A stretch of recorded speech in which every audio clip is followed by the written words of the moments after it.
My name is Kala, Arvind Kala. These days, a 29-year-old young Sikh man is trying something audacious. He is crisscrossing Punjab and telling the Sikhs of Punjab that they need a separate homeland. A separate homeland means a separate country. Now, I'll make a prediction. This fellow's movement is foredoomed to failure for a simple reason. He's trying, Amritpal Singh is trying to become another Bhindranwale, dressing up like him, talking like Bhindranwale, etc. But the times have changed.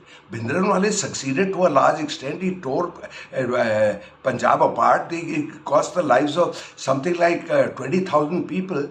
But that time was different because he managed to inflame Sikhs because Hindus of Delhi had massacred 3,000 Sikhs, following Indira Gandhi's assassination by her Sikh bodyguards. So, but that time has passed. The Sikhs have moved on. And they don't remember what happened 38, 40 years ago. Just like the Jews of Israel have forgotten about the atrocities of Germany, and the Vietnamese have forgotten about the atrocities on Vietnamese by the Americans. So the Sikhs have moved on. And the Sikh, by the way, my definition of a Sikh is a Hindu with a beard and a turban, and Sikhs themselves see themselves as indistinguishable from Hinduism. Otherwise, would they have elected an Aam Aadmi party in Punjab by an overwhelming majority? Now, please remember one thing: in Punjab, all Punjabis, particularly Sikhs, saw Aam Aadmi party as a Hindu party of Delhi, because the most visible face there was Kejriwal, and then there's Sanjay Singh and Raghav Chadha, etc. They saw them as a Hindu, but they rejected their own Sikh leaders. Akalis dropped from nowhere. They have only 3 MLAs. And Aam Aadmi Party, Bhagwan Man's party, led by Kejriwal, has got 92 assembly seats, the largest majority in the history of Punjab. Punjab's last 58 years of existence. So that is what it is. And another thing about Sikh is, like I said, Sikh is a Hindu with a beard and turban. Now, Sikhs are extremely negligent about external appearances. I'll give you an example. I have a cousin who's been a long-time resident of Chandigarh, and she tells me that 80% of Sikh men don't wear turbans. From anecdotal evidence across all my life has been lived in India, I've come across so many different kinds of Sikhs. Some wear a turban, some clip their beard, some wear a turban only at marriages or formal receptions or while going to a gurdwara. But otherwise they don't. I see them in Manali, which is next to Punjab, where 4-5 Sikh farmers will be sitting around. One will have a turban and beard, another guy will have no turban, beard, and a third fellow will have neither, no turban and no beard, and they're all together. So the turbaned Sikh and the bearded Sikh doesn't see a clean-shaven Sikh with short hair as anything different. They're very careless about their externals. So what this Amritpal Singh is trying to do is just foredoomed to failure. And he's also been encouraged by Amit Shah and Modi sitting here in Delhi because they hate the Aam Aadmi Party and the government that Kejriwal has managed to install there with his with whatever his charisma is.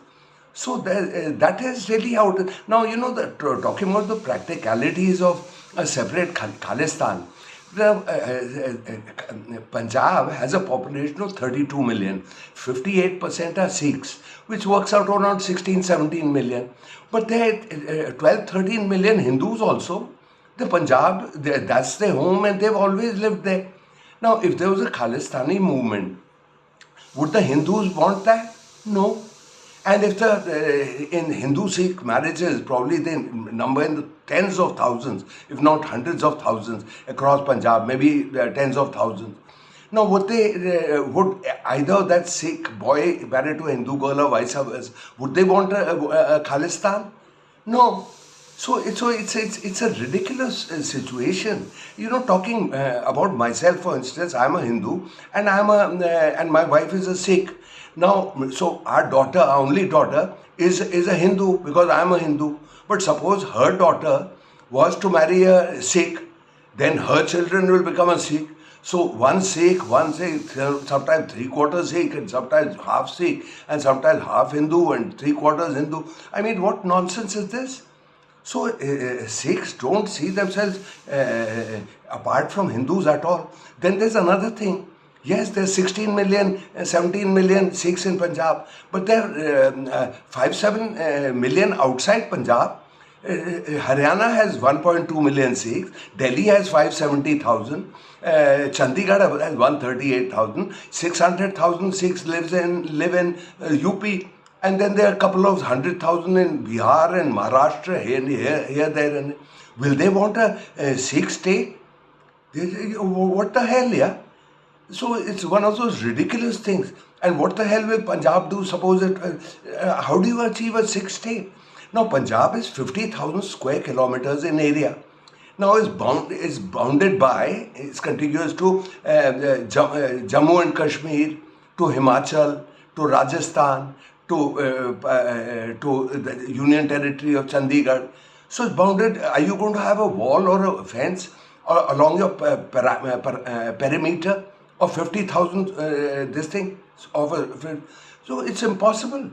And are you going to patrol all those points and roads, etc., that nobody else comes in?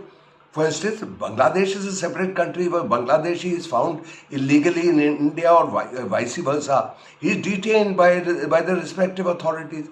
Are you going to do that?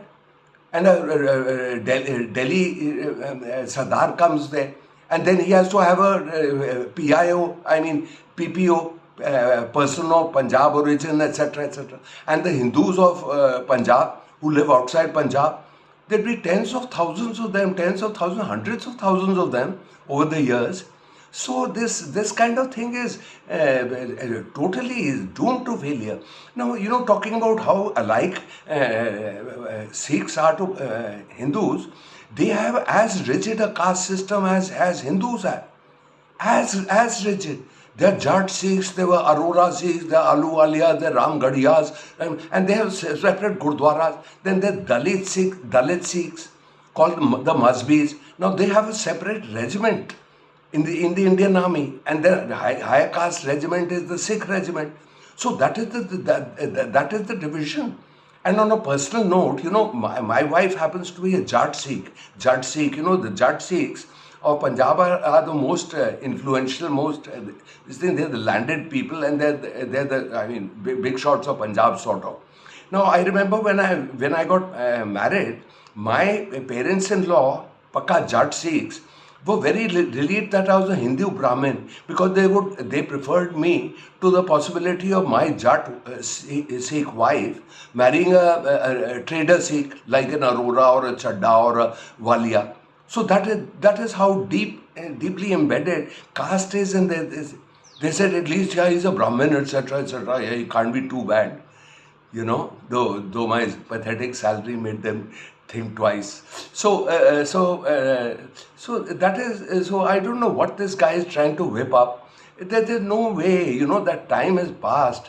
38 years ago, 3,006 getting killed by Hindus. Everybody has forgotten that. 80% of India is below 40. They don't have any memory. They have a memory of that, like we have a memory that during partition, tens of thousands of Sikhs and Hindus versus Muslims, and they massacred one another. So they've just moved on. So this guy who's trying something is, he's foredoomed to failure. That time is gone. Another thing is Sikhs. Khalistan, when you talk of a separate country, the Sikhs in India only 1.67%. They're less than 2%. That 31 million, they're a drop in the ocean, and they're scattered everywhere. How the hell do you bring them together, etc.? You're going to have passports, you're going to have checkbooks, and it's absolutely, when there's no difference of opinion among them. I don't know. So, and if people are not with you, your movement can never succeed. Vietnam beat mighty America because all the Vietnamese were dead united. Who's this foreign occupier?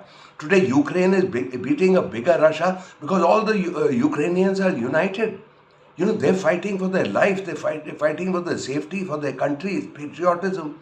Which Sikh and which Hindu of Punjab thinks, all my life I've spent here, I've never once heard a Sikh saying that he's discriminated against. And I've never seen a Hindu in Punjab saying that he's discriminated against. No, not at all. So this Amrit Pal Singh, no matter what gimmicks he may try, he has no fertile ground to go upon.